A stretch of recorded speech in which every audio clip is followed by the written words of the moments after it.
मुंबई में 26/11 आतंकी हमलों का मास्टरमाइंड आतंकी तहव्वुर हुसैन राणा आखिरकार भारत आ गया है, जहां उसके भारत पहुंचने के बाद कोर्ट में उसे पेश किया गया। पटियाला हाउस कोर्ट ने राणा को 18 दिन की रिमांड पर भेज दिया।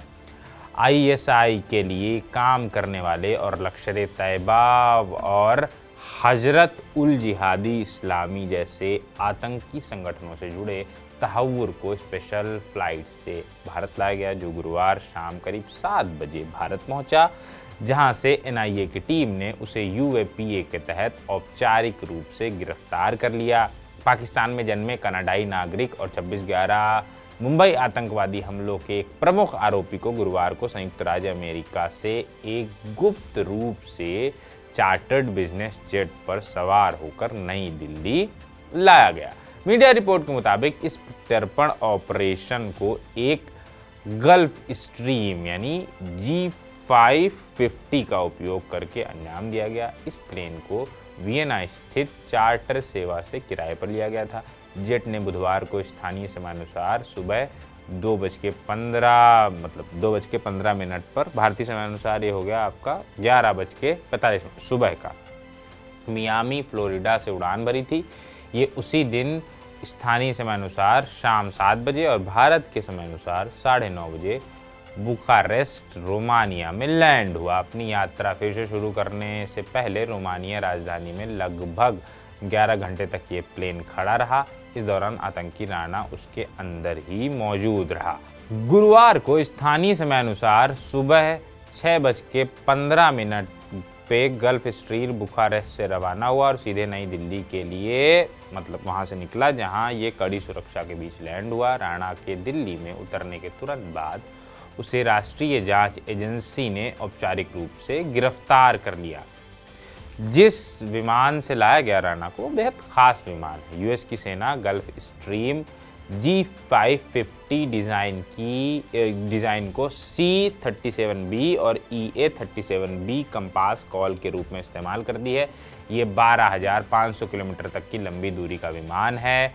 G550 कई सुरक्षा सुविधाओं से लैस है, जैसे कि एक एनहांस्ड विजन सिस्टम और ऑटो थ्रोटल, जो सुरक्षित और आरामदायक यात्रा सुनिश्चित करते हैं। साल 2013 में बना गल्फ स्ट्रीम G550 में एक आलीशान केबिन है, इसमें 9 दीवान सीटें और 6 बेड के साथ 19 लोग बैठ सकते हैं। अपनी शानदार खिड़कियों के लिए जाना जाने वाला ये विमान विशाल अंदरूनी भाग और असाधारण अल्ट्रा लॉन्ग रेंज का दावा करता है।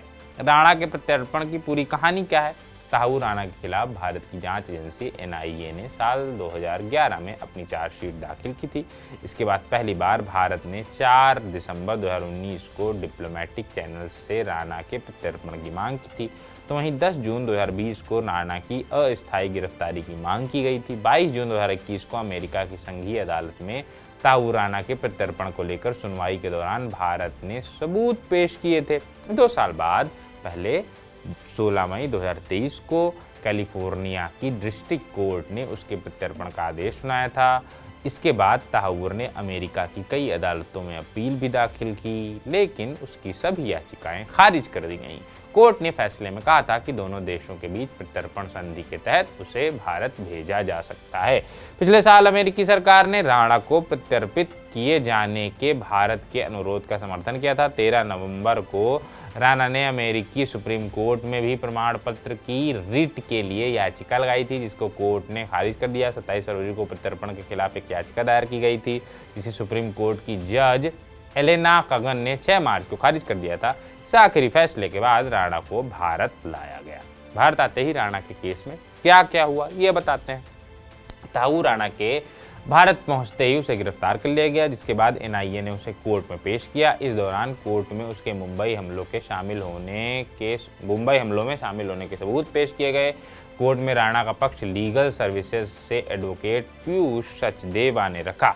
एनआईए ने कोर्ट से 20 दिन की रिमांड की मांग की थी। घंटों चली बंद कमरों की बहस में कोर्ट ने रात 2:10 पर 18 दिन की रिमांड देने का फैसला सुनाया। इसके तुरंत बाद ही राणा को एनआईए मुख्यालय ले जाया गया, जहां आज से उससे पूछताछ होगी। इस पूछताछ में एनआईए को 17 साल पुराने कई सवालों के जवाब मिलने की उम्मीद है और जब इन सवालों के जवाब मिलेंगे तो वो हम आपको बताएंगे। अभी फिलहाल चलते हैं।